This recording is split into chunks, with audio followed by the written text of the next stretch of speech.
Bonjour à tous. Je souhaite une bonne participation à tous les participants de ce webinaire. Ce webinaire éducatif sur l'épilepsie est consacré ce soir à épilepsie et comorbidité.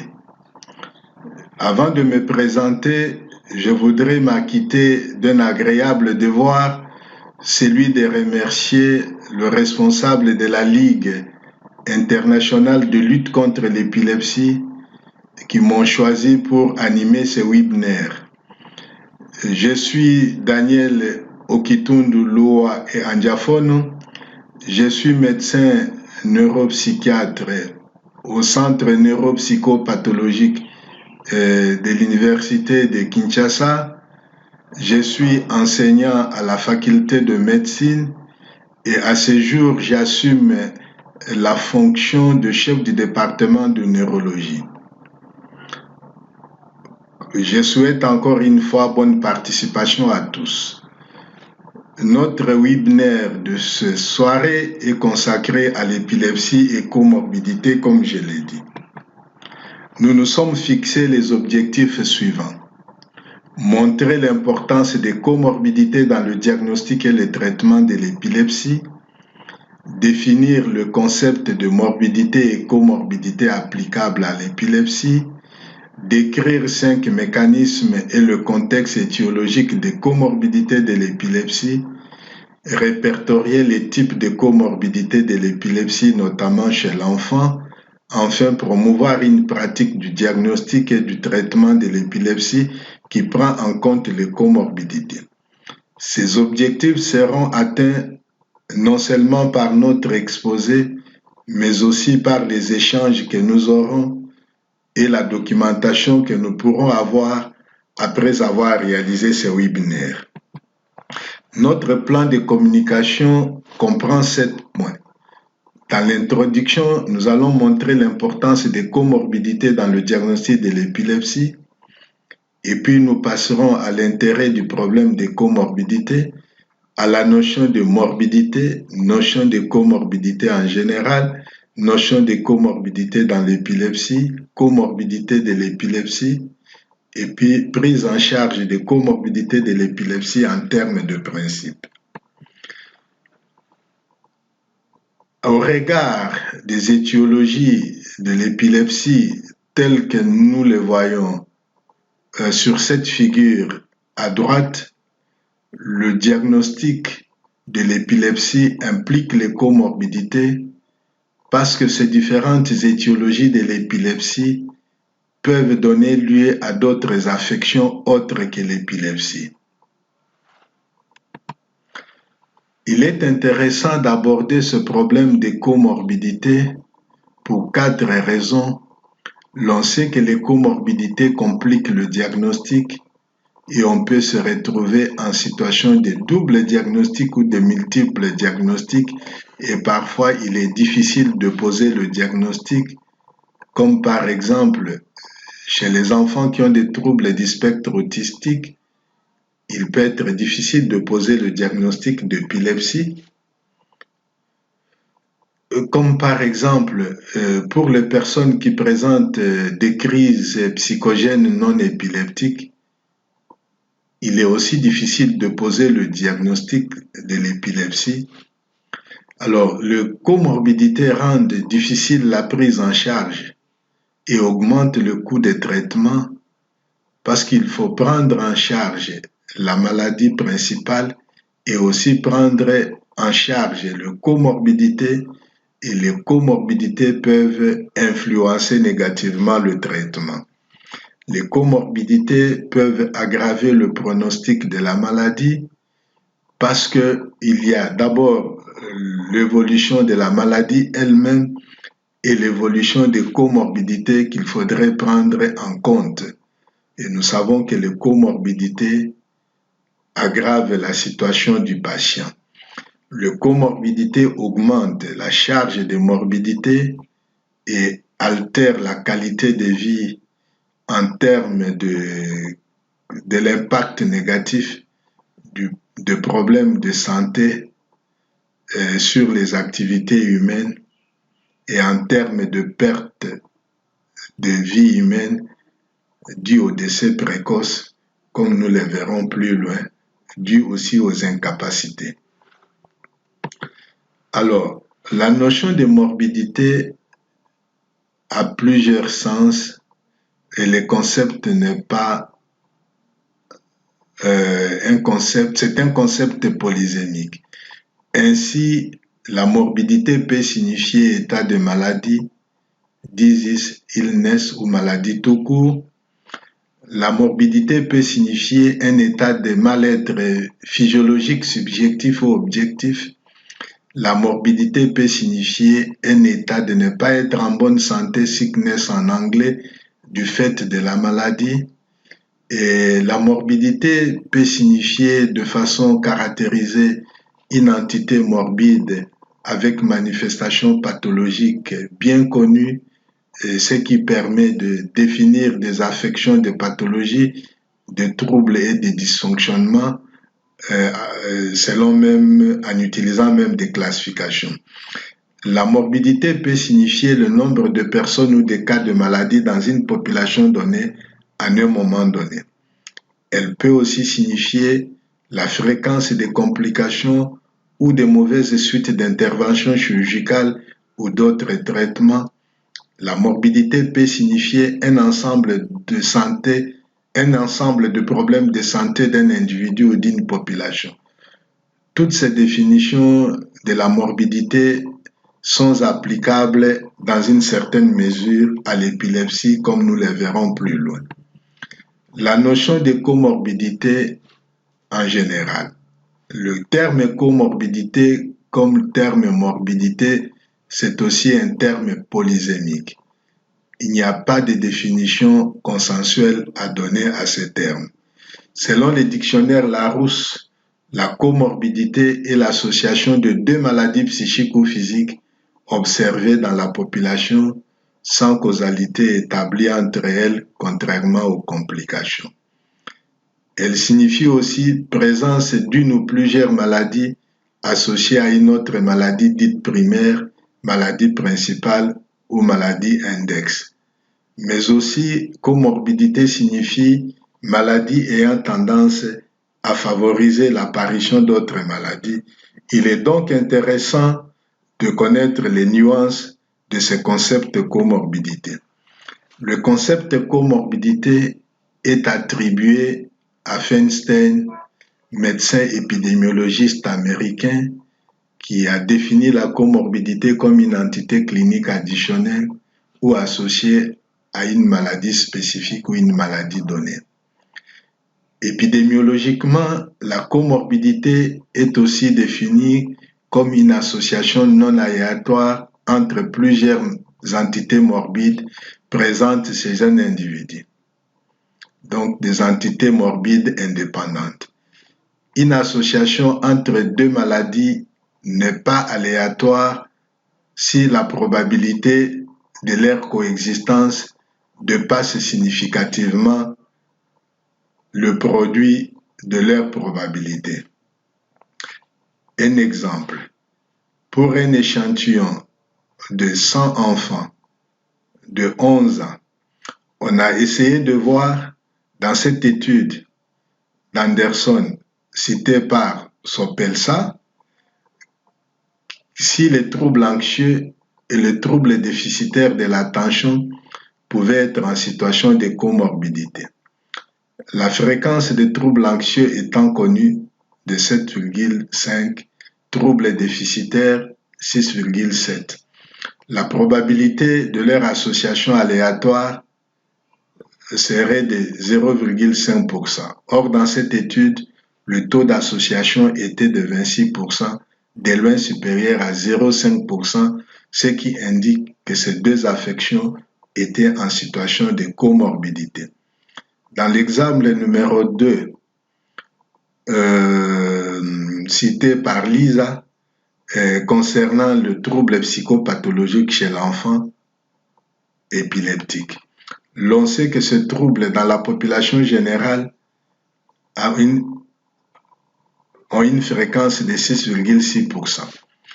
Et quand on a vu ces troubles chez l'enfant avec atteinte du système nerveux ont une fréquence plus élevée de 37,5%. Et chez l'enfant avec épilepsie non compliquée, 28,6%. Et quand on considère l'association épilepsie et atteinte du système nerveux, on obtient une fréquence de 58,3%, ce qui est de loin supérieur à la fréquence de l'association aléatoire qu'on peut avoir entre ces deux troubles, celui de 10,73%. Alors, le terme comorbidité au pluriel peut signifier un ensemble des affections associées à une maladie principale. Au singulier, il peut signifier le fait d'avoir plusieurs maladies en même temps et une personne peut déclarer avoir une comorbidité, c'est-à-dire ayant plusieurs maladies en même temps.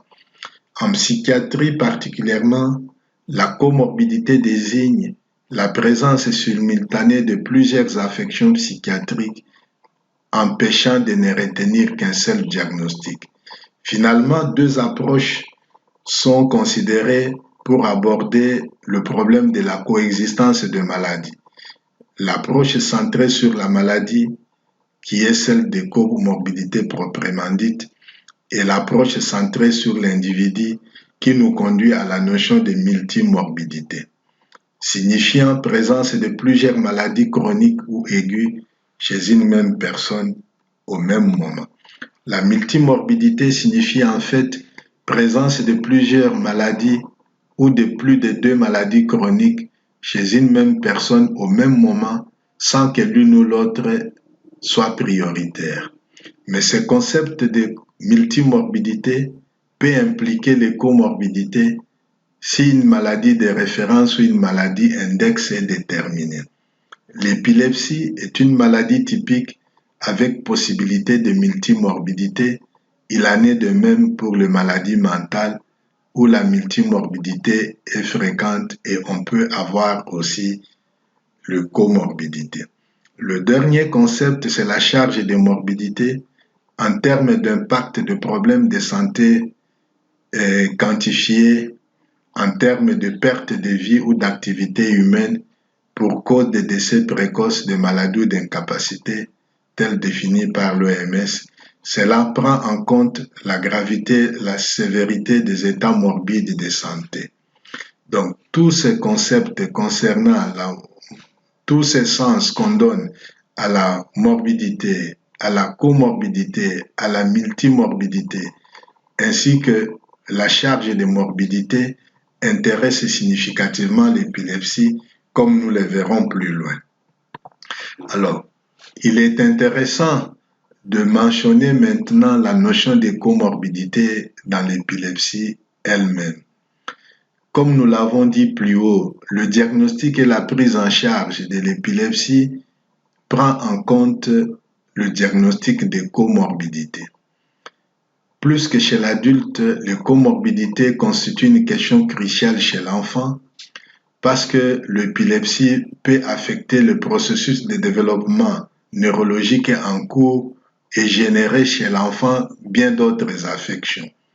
L'épilepsie est l'expression de plusieurs pathologies d'origine prénatale et périnatale qui se manifestent aussi par d'autres affections, par des affections autres que l'épilepsie. Le fait de médicaments utilisés pour lutter contre l'épilepsie ainsi que les effets psychosociaux de la maladie ont un impact sur le neurodéveloppement de l'enfant. Et enfin, plusieurs pathologies du développement ont dans leur expression l'épilepsie. Alors, la question des comorbidités est tellement importante chez l'enfant que dans la littérature, il y a Chao qui indique que 70 à 76% d'enfants épileptiques pourraient avoir une comorbidité. Alors, nous passons maintenant au mécanisme de comorbidité dans l'épilepsie au nombre de 5. Il s'agit soit d'une association fortuite entre l'épilepsie et d'autres affections du fait du biais d'information ou de sélection, et cela sans aucune association causale établie avec l'épilepsie qu'on obtient dans les études sur les comorbidités de l'épilepsie. Il y a d'autant plus que le patient épileptique font l'objet de plusieurs investigations qui peuvent arriver à dépister bien d'autres affections. Le deuxième mécanisme, c'est la relation des causes à effet direct ou indirect avec l'épilepsie. Le troisième mécanisme concerne le résultat négatif même de l'épilepsie, soit en termes de conséquences des crises épileptiques ou en termes de conséquences de médicaments utilisés dans le traitement de l'épilepsie. Le quatrième mécanisme, c'est le partage des facteurs de risque génétiques environnementaux entre l'épilepsie et d'autres affections. Et le cinquième mécanisme, c'est l'association causale horizontale et réciproque entre l'épilepsie et d'autres affections, notamment entre l'épilepsie et les troubles neurodéveloppementaux chez l'enfant, comme le trouble du spectre autistique. Nous allons illustrer ces 5 mécanismes. Dans l'association fortuite, les épileptiques peuvent souffrir de maladies quelconques, diabète, hypertension et bien d'autres maladies, sans que ces maladies soient en association avec l'épilepsie dans le sens de la définition épidémiologique de comorbidité. La relation de cause à effet direct ou indirect, le cas d'accidents vasculaires cérébraux qui peuvent donner lieu à des crises épileptiques aboutissant à l'épilepsie. Le cas des tumeurs du cerveau qui peuvent se manifester par des crises épileptiques. Le cas de l'addiction au tabac, le tabagisme, un facteur de risque d'AVC ou un facteur de risque tumoral, et partant de là, on peut arriver jusqu'à l'épilepsie. Il y a le mécanisme résultant de l'épilepsie ou des conséquences des crises épileptiques ou du traitement des crises. Il s'agit notamment de traumatismes lors des crises, de la pneumonie d'aspiration, du stress ou de la stigmatisation comme conséquence psychosociale de la maladie. Et puis, il y a l'anxiété, la dépression, donc la détresse psychologique, les conséquences des états de mal épileptique qui débouchent sur les troubles cognitifs, les troubles mentaux et de comportement. Le partage de facteurs de risque génétiques environnementaux structurels fonctionnels. Nous pouvons citer la prématurité ou l'asphyxie périnatale, responsable des infirmités motrices cérébrales IMC, s'accompagnant souvent d'épilepsie et de troubles cognitifs. Le cas du paludisme, dont on sait que ça favorise l'avènement des crises épileptiques, et les neuropalus, caractérisés par des convulsions, peut avoir dans ses séquelles l'épilepsie et troubles cognitifs. Le cas de l'onchocercose, voilà, avec malnutrition, épilepsie et troubles cognitifs, comme dans le cas des syndromes du hochement de la tête, les nodding syndrome. Les différents facteurs de morbidité cérébrale précoce de la période prénatale, périnatale ou postnatale précoce provoquent des entités morbides où il y a l'épilepsie, le trouble cognitif, les troubles mentaux, les troubles du comportement. Quant à l'association causale horizontale et réciproque, nous pouvons citer le cas de l'épilepsie et les troubles neurodéveloppementaux, comme le cas des troubles du spectre autistique. Il y a lieu de mentionner ici, en ce qui concerne le mécanisme de comorbidité dans l'épilepsie, que le facteur génétique impliqués dans l'épilepsie peuvent être aussi impliqués dans l'éthiopathogénie de ces comorbidités. Il s'agit notamment des canalopathies sodiques, comme dans le cas du syndrome de Dravet, l'épilepsie myoclonique sévère du nourrisson, des canalopathies potassiques, comme dans bien d'autres syndromes, et des microdélétions concernant particulièrement le chromosome 15.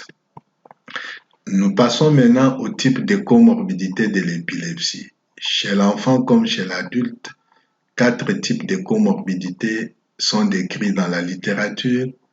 Comorbidité neurologique en termes de troubles moteurs, troubles sensoriels, de phénomènes douloureux, de troubles langagers, des troubles du système nerveux autonome comme la dysautonomie. Les comorbidités cognitives, des atteintes cognitives engageant la perception, les différentes formes de mémoire, le processus de reconnaissance des objets, les fonctions exécutives ou les fonctions de planification, et toutes ces atteintes peuvent se solder en une déficience intellectuelle ou un déficit de développement cognitif. Le comorbidité psychiatrique, il s'agit de troubles mentaux et du comportement répondant à des classifications précises. Les comorbidités somatiques concernent les atteintes d'autres organes du corps et fonctions du corps en dehors du système nerveux. Chez l'enfant, l'épilepsie est très associée aux anomalies du développement neurologique à tel point que l'on peut se poser la question de savoir si l'épilepsie ne peut pas être considérée chez l'enfant simplement comme une maladie neuropsychiatrique. Depuis les années 80 et 90, Cambier montrait déjà l'association qu'il y avait entre l'épilepsie, les troubles moteurs et cognitifs en cas de lésions cérébrales précoces. L'épilepsie est associée à des malformations cérébrales partageant avec elle les mêmes origines prénatales.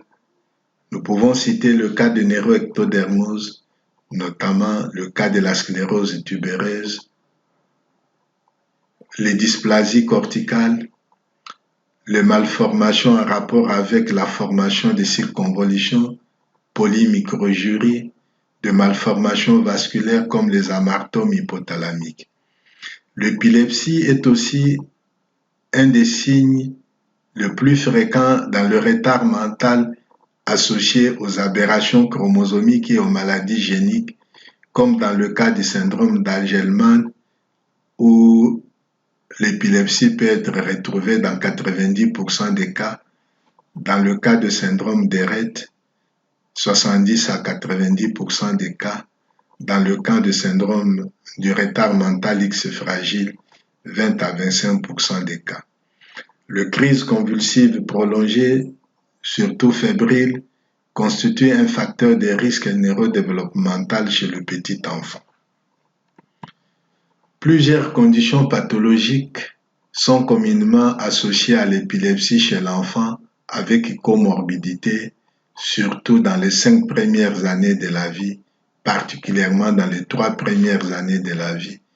Il s'agit notamment des aberrations chromosomiques affectant le chromosome 15, comme dans le cas du syndrome d'Angelman, les aberrations chromosomiques affectant le chromosome 21 en 3 exemplaires dans la trisomie 21, les malformations cérébrales et corticales, comme nous l'avons mentionné plus haut, plusieurs maladies métaboliques, au plus simple la pyridoxinodépendance, la déficience en GLUT1 et bien d'autres maladies métaboliques, le syndrome génétique que nous avons déjà mentionné et autant d'épilepsies se présentent sous forme répondent à l'étiologie des syndromes génétiques. Le cas d'encéphalopathie infantile, ces tableaux d'encéphalopathie attribués aux effets délétères des crises épileptiques en dehors de la légion épileptogène. Le cas de paralysie cérébrale, infirmité motrice cérébrale que nous avons déjà mentionné si haut, secondaire aux souffrances cérébrales précoces chez le prématuré ou chez les nouveaux-nés à terme quand il y a eu asphyxie périnatale. Les troubles neurodéveloppementaux, notamment les troubles du spectre autistique, les troubles déficitaires de l'attention avec hyperactivité, les états de mal épileptique convulsif dont les conséquences sont connues en termes de risque neurodéveloppemental. Les convulsions fébriles compliquées ou prolongées, des convulsions d'expression unilatérale de durée supérieure à 15 minutes avec déficit post-critique unilatéral constituent bien une condition à risque neurodéveloppemental générant épilepsie et comorbidité. Il est à noter que dans 75% des épilepsies chez l'enfant, ça se présente sous forme de syndrome épileptique dans lequel sont impliqués plusieurs facteurs étiologiques, dont les facteurs génétiques, métaboliques et environnementaux. Nous allons présenter notre expérience concernant la pathologie ou les syndromes cliniques que nous avons observés dans notre milieu dans l'épilepsie. Nous avons réalisé aux années 94 une étude auprès de 121 enfants âgés de 4 mois à 78 mois et nous avons trouvé que l'épilepsie était associée au tableau séquelaire d'encéphalopathie infantile dans 52% des cas, avec tableau d'agitation, d'instabilité motrice ou psychomotrice dans 33%, déficit moteur caractérisé dans 30%, ainsi que des troubles de langage, le trouble de comportement, le retard staturo-pondéral et des dysmorphies crânio-faciales. Dans une autre étude que nous avons réalisée en 2009 auprès de 154 enfants épileptiques, en utilisant l'échelle de développement infantile de Jansini-Gavito, nous avons trouvé que les enfants épileptiques avaient un quotient de développement psychomoteur inférieur à 100 dans 42% des cas. Ils présentaient des tableaux d'agitation et instabilité psychomotrice dans 39% des cas. Le tableau de développement, de retard de développement adaptatif, 39,6% des cas, et le retard de développement moteur dans 30% des cas, sans oublier le retard du développement des langages dans 35,7% des cas et le retard de croissance dans 29,2%. Et là où s'était établi le caractère structurel de l'épilepsie, le quotient de développement psychomoteur inférieur à 100 atteignait une fréquence de 75,8% avec une fréquence de déficit moteur de 65,7%. Et puis nous avons réalisé une autre étude sur les comorbidités de l'épilepsie chez l'enfant et l'adolescent. 152 enfants ont été enrôlés, ils étaient âgés de 6 à 17 ans. Nous avons utilisé l'examen neurologique, l'observation psychiatrique, les critères 2-4, les questionnaires des points forts et points faibles, SDQ, la figure des rayes pour décrire les comorbidités. Nous sommes arrivés à ces résultats. Les comorbidités cognitives représentaient 71% des cas, psychiatrie 48,7%, somatique 33,5%, neurologique 27,2%. Dans le détail, pour les comorbidités psychiatriques, le trouble des sommeils représentait 38,2%, le trouble du spectre autistique 3% et l'idéation suicidaire 2% des cas. Avec avec les questionnaires de points forts et points faibles, nous avons pu isoler, c'était les questionnaires appliqués aux parents selon le rapport des parents, que les troubles comportementaux atteignaient une fréquence de 46%, avec 42,8% pour les troubles relationnels, 23% pour l'hyperactivité et 16,4% pour les troubles émotionnels.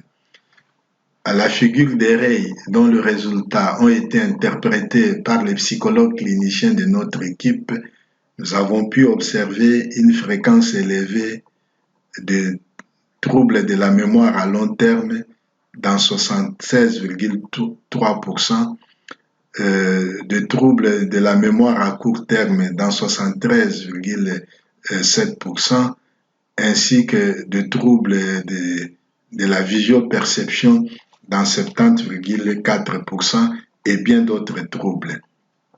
Alors pour ce qui concerne le syndrome neurologique que nous avons observé, nous avons obtenu des atteintes visuelles dans 15,13%, le syndrome pyramidal 11,24% et bien d'autres syndromes neurologiques.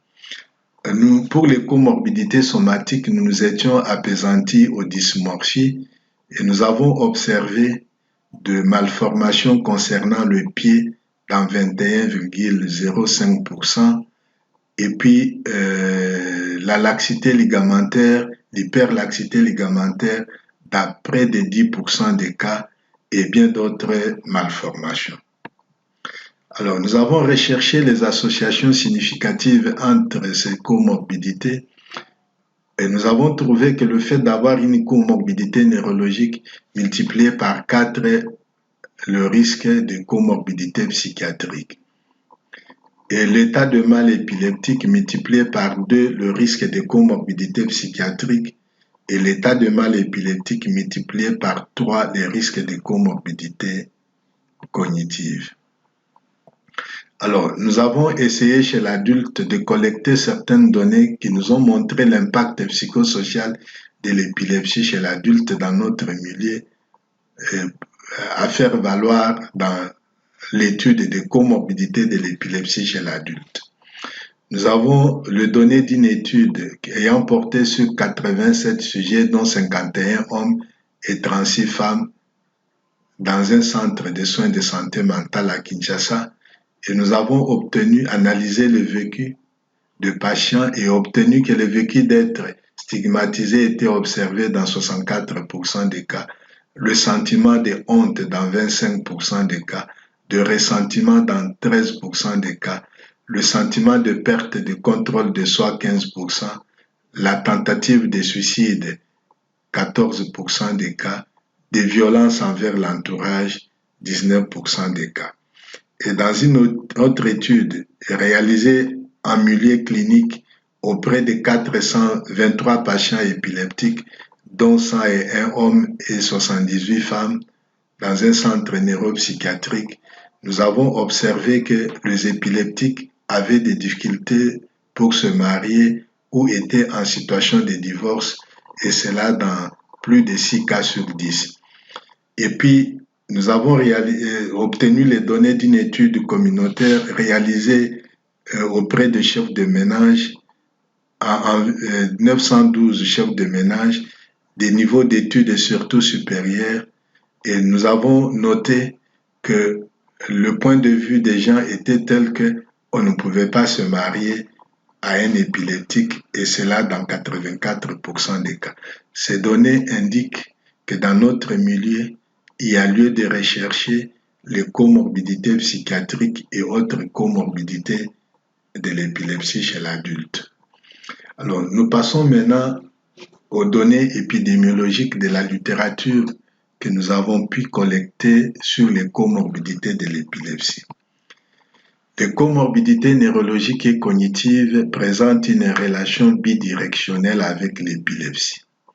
Quant aux atteintes cognitives, il est établi, d'après les données de la littérature, que 30 à 40% d'enfants épileptiques peuvent présenter une déficience intellectuelle quand l'on considère les quotients intellectuels inférieurs à 10, et cela dans les études à base communautaire chez l'enfant. Il a été mentionné le rôle des différents syndromes épileptiques à début précoce comme le syndrome de Dravet, l'épilepsie myoclonique sévère du nourrisson, le syndrome de West, l'hypsarythmie et l'espasme infantile qui apparaît aussi précocement, le syndrome de Lennox-Gastaut qui apparaît dans la deuxième année de la vie. Tous ces syndromes ont un mauvais pronostic de neurodéveloppemental associant épilepsie et comorbidité neurologique et cognitive. Le rôle des antiépileptiques a été signalé notamment concernant le traitement au phénobarbital, au valproate de sodium, à la carbamazépine, au topiramate. Mais parallèlement, l'on a noté que les enfants avec déficience intellectuelle ou déficit cognitif, dans 20% des cas, présentaient l'épilepsie et que la fréquence de l'épilepsie en cas de déficience intellectuelle augmentait avec la sévérité de l'épilepsie jusqu'à atteindre plus de la moitié d'enfants avec déficience intellectuelle en cas de déficience intellectuelle profonde. Et dans le cas même où l'épilepsie est associée, où la déficience intellectuelle est associée à l'épilepsie, on observe aussi d'autres déficits, notamment les déficits moteurs dans environ un cas sur deux. Voilà. Le trouble langagier se présente à une fréquence de 27,5% dans la littérature chez les enfants épileptiques. Et ici, il est mentionné le rôle particulier du syndrome de Landau-Kleffner, cette épilepsie à paroxysme continu du sommeil, avec les syndromes voisins, l'épilepsie à paroxysme centro-temporal pendant le sommeil. Et il est noté que quand l'enfant présente une déficience intellectuelle et une épilepsie, la fréquence des troubles du langage peut atteindre 73,6%. Pour ce qui concerne le migraine et céphalée, le fait d'être épileptique augmente le risque d'en présenter. Voilà, à tel point que chez l'enfant, de fréquences de 14,7% ont été décrites versus 2,7 à 11% dans la population générale.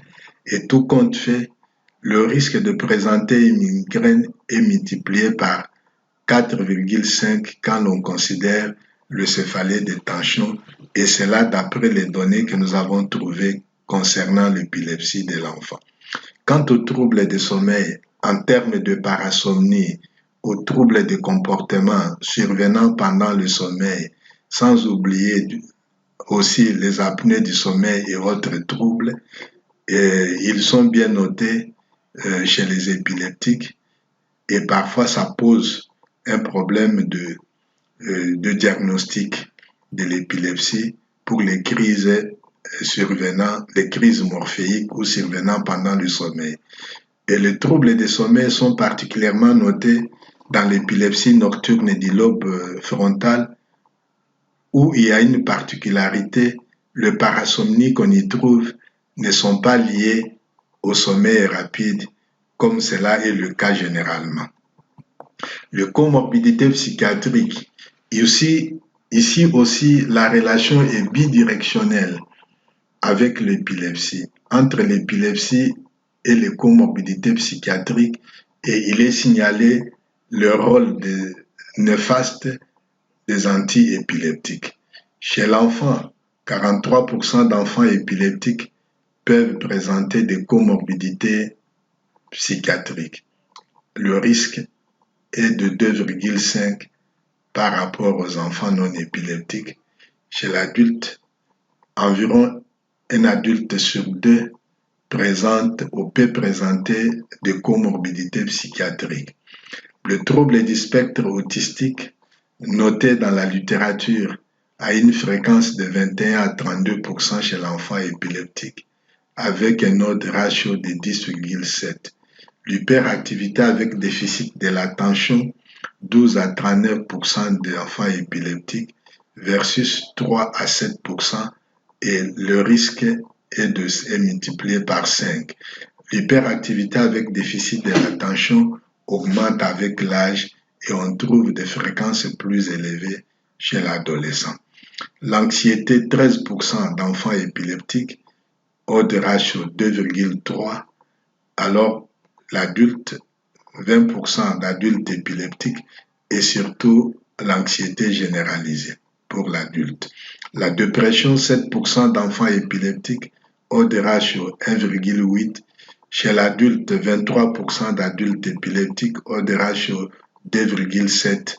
Et il faut noter que la dépression elle-même est un facteur de risque d'épilepsie avec un odd ratio de 2,5. Le trouble des comportements autour des crises peuvent aussi constituer le comorbidité de l'épilepsie. L'impact psychosocial de l'épilepsie est énorme au niveau du sujet épileptique lui-même, au niveau de la famille. Il y a le stress qui est important chez tous les membres de la famille, sans oublier le sujet lui-même. Il y a la stigmatisation dont peut être victime le patient épileptique, même sa famille, et tout compte fait, avec l'épilepsie elle-même et les comorbidités, il y a un impact négatif sur la qualité de vie que l'on peut observer. Nous arrivons aux crises psychogènes non épileptiques qui diffèrent des crises épileptiques de par leur forme et par leur durée prolongée, qui peuvent constituer une comorbidité affectant le processus diagnostique de l'épilepsie. Ces crises peuvent apparaître chez l'enfant à partir de l'âge de 5 ans. Elles sont surtout observées entre 20 ans et 30 ans, plus chez la fille que chez les garçons, à des fréquences variables selon le prestateur, de 10 à 40% des épileptiques, et ils sont le plus souvent associés à d'autres troubles. Il est à noter que 22%, d'après les données de la littérature, des crises psychogènes non épileptiques, 22% de ces crises sont associées à l'épilepsie. C'est dire qu'il y a une relation bidirectionnelle entre les crises psychogènes non épileptiques et l'épilepsie. Quant à la psychose, notée à une fréquence de 5,6% pour toutes les catégories d'épileptiques, avec un odd ratio de 7,8, et la fréquence de la psychose est élevée surtout en cas d'épilepsie du lobe temporal. Et il faut aussi noter que la psychose, comme les troubles de l'humeur, constituent aussi des facteurs de risque de l'épilepsie. De troubles oppositionnels, de troubles de conduite et l'éthique peuvent être observés chez l'enfant. En ce qui concerne l'idéation suicidaire, la tentative de suicide, il a été noté que le risque est plus élevé chez les patients qui sont sous phénobarbital. Les données de la littérature indiquent un taux de suicide de 12% parmi les épileptiques, avec un odd ratio de 2 par rapport à la population générale, et le taux passe à 47% quand il s'agit de malades qui sont sous phénobarbital, à la différence d'autres traitements. Alors, pour ce qui concerne les comorbidités somatiques, les manifestations psychiatriques, nous allons le présenter dans ce tableau en indiquant en même temps les manifestations psychiatriques associées au traitement aux antiépileptiques. Le produit comme les topiramate, la motrigine peuvent être responsables de l'ostéoporose ou de l'ostéopénie, et les traitements à ce produit peut être associé à l'avènement de la dépression et de la psychose quand il s'agit du topiramate, hyperactivité, irritabilité et agressivité pour la motrigine et surtout en situation de déficience intellectuelle chez l'enfant.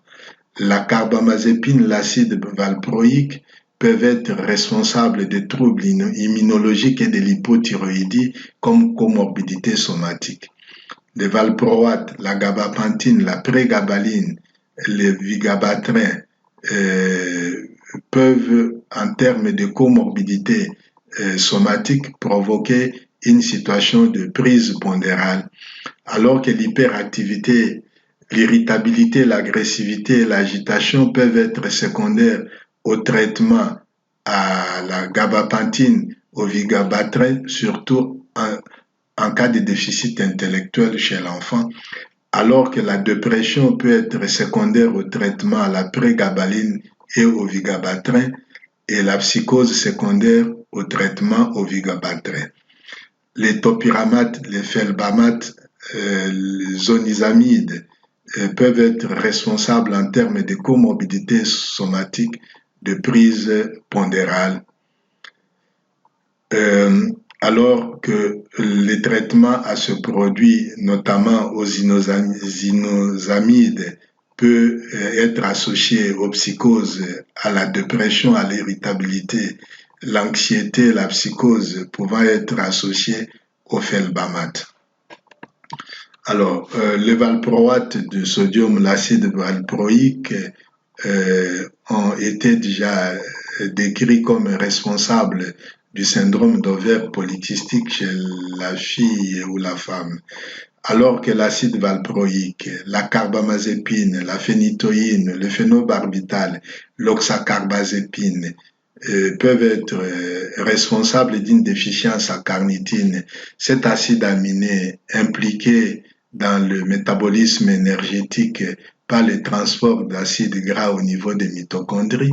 Et quand il est déficient, on a du trouble du métabolisme énergétique, notamment l'activité musculaire, des troubles cognitifs.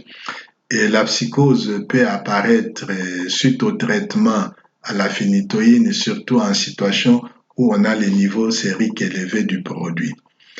L'acide valproïque, la carbamazépine, la phénitoïne, le phénobarbital, utilisés de façon prolongée, peuvent provoquer une déficience en vitamine D, une ostéopénie et une ostéoporose, avec possibilité d'une déficience en calcium, et cela avec des conséquences sur l'efficacité des traitements antiépileptiques et sur l'évolution de la maladie.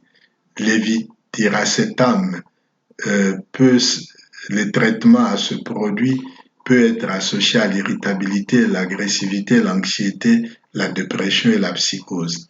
L'esturipantol peut être responsable aussi d'une perte de poids et du point de vue des manifestations psychiatriques, on peut avoir l'hyperactivité, l'irritabilité et l'agressivité. Thiagabine peut être responsable de manifestations psychiatriques comme la dépression, l'irritabilité et même des tableaux d'encéphalopathie. Bivaracétam, l'agressivité, la dépression et la psychose, et l'étosuximide peut être associé à des manifestations psychiatriques comme la psychose. La prise en charge des comorbidités de l'épilepsie, nous l'énonçons ici en termes de principe.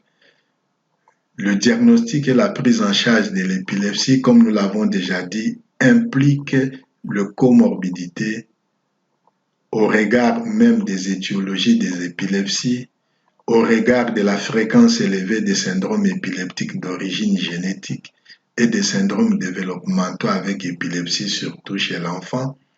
L'approche doit être une approche holistique, biopsychosociale, qui prend en compte le facteur biologique, psychologique et sociaux qui interviennent dans le diagnostic et le traitement de l'épilepsie et de ses comorbidités. Le diagnostic de l'épilepsie doit s'accompagner d'un diagnostic précoce des comorbidités, quel que soit le niveau de prestataire des soins qui s'occupent des sujets épileptiques. Au niveau général, le diagnostic des comorbidités peut passer par une évaluation qualitative de l'histoire médicale, de l'histoire sociale et développementale du sujet épileptique par entretien, observation directe, examen clinique, et cela permet de mettre en œuvre des difficultés pouvant aboutir à l'identification de comorbidités par l'utilisation des outils, des questionnaires et des échelles appropriées. Pour ce qui concerne l'enfant, l'avènement de l'épilepsie s'inscrit dans son histoire familiale et développementale et dans son histoire médicale. Et l'examen clinique, l'examen médical permet de poser le diagnostic de l'épilepsie. Et une fois ce diagnostic posé, il est important d'évaluer les fonctions développementales que sont la motricité, la psychomotricité, l'affectivité, la cognition des langages et la relation. L'évaluation de l'histoire médicale familiale développementale de l'enfant ainsi que l'évaluation qualitative de ces 6 fonctions développementales rendent possible la mise en évidence de problèmes conduisant à l'identification des comorbidités neurologiques, cognitives et psychiatriques chez l'enfant. L'évaluation qualitative des fonctions développementales permet la mise en évidence de problèmes de développement moteur, psychomoteur, affectif, social, langagier, cognitif et de troubles mentaux et du comportement à identifier avec des outils appropriés, valides et adaptés à l'âge, comme les critères DSM, les échelles d'anxiété et de dépression, les outils d'évaluation du comportement, comme les questionnaires de points faibles et forts et faibles, SDQ, comme le Children Behavior Checklist, CBCL, ainsi que des outils d'évaluation neuromotrice et neurocognitive. Chez l'adulte, au niveau général, l'évaluation qualitative de fonctions vitales, le sommeil, la sexualité, et de fonctions mentales, affectivité, psychomotricité et cognition, par l'analyse du vécu et par l'observation, ouvre la voie aussi à la recherche de comorbidités psychiatriques et cognitives qui peuvent être identifiées par des outils appropriés, notamment les critères DSM, le questionnaire du patient, l'échelle hospitalière de détection de la dépression et de l'anxiété, l'échelle d'Hamilton, le Mental State Examination, le Montréal Cognitive Assessment, ainsi de suite. La stratégie de prise en charge repose donc sur une approche multidimensionnelle, pluridisciplinaire et différenciée selon le cas. En principe, quels que soient les cas, pour bien prendre en charge la comorbidité de l'épilepsie, il faudrait ajuster le traitement antiépileptique au type de crise, au type d'épilepsie et au type de comorbidité, ainsi qu'à l'âge et au sexe. Pour cela, on a besoin de guides thérapeutiques pour la prise en charge initiale et le suivi des patients épileptiques, comme ce que l'on trouve dans le Continuum Life Learning in Neurology de l'Académie américaine de neurologie, comme le protocole, les guides de bonnes pratiques pour le suivi, la prise en charge de patients épileptiques de la Haute Autorité de Santé de France. Dans tous les cas, les soins généraux de soutien psychosocial et santé mentale pour épileptiques et sa famille devaient être de mise par une communication fonctionnelle adaptée à la relation des soins, une communication pédagogique comprenant l'éducation sanitaire, le causerie éducative, la guidance parentale pour les enfants, la formation des parents pour les enfants et une communication thérapeutique en termes d'écoute active et thérapeutique, de counseling, de psychoéducation, éveil et stimulation, médiation thérapeutique et psychothérapie. Elle implique aussi des traitements spécialisés. Une fois le diagnostic bien posé, le recours aux psychotropes et aux interventions psychologiques et neuropsychologiques peuvent être de mise.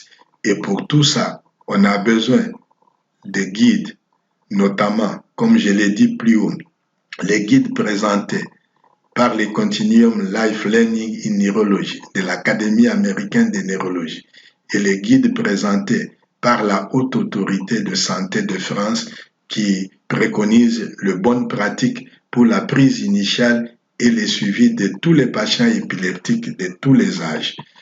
En conclusion, plus que chez l'adulte, la question de comorbidité de l'épilepsie est cruciale chez l'enfant pour des raisons développementales. Le diagnostic et la prise en charge précoce des comorbidités de l'épilepsie est un atout majeur pour une prise en charge optimale de patients épileptiques, tant chez l'enfant que chez l'adulte. L'utilisation des guides pour le diagnostic, la prise en charge des comorbidités et la prescription des antiépileptiques est vivement recommandée. La vulgarisation de ces guides est stratégique pour l'amélioration des soins des patients épileptiques et surtout des enfants. Je vous remercie pour votre aimable attention. Thanks, Aksantisana Matondo. Nous attendons vos questions, vos observations, vos préoccupations pour que nous puissions échanger sur cette question d'épilepsie et comorbidité. Et voilà, merci encore une fois.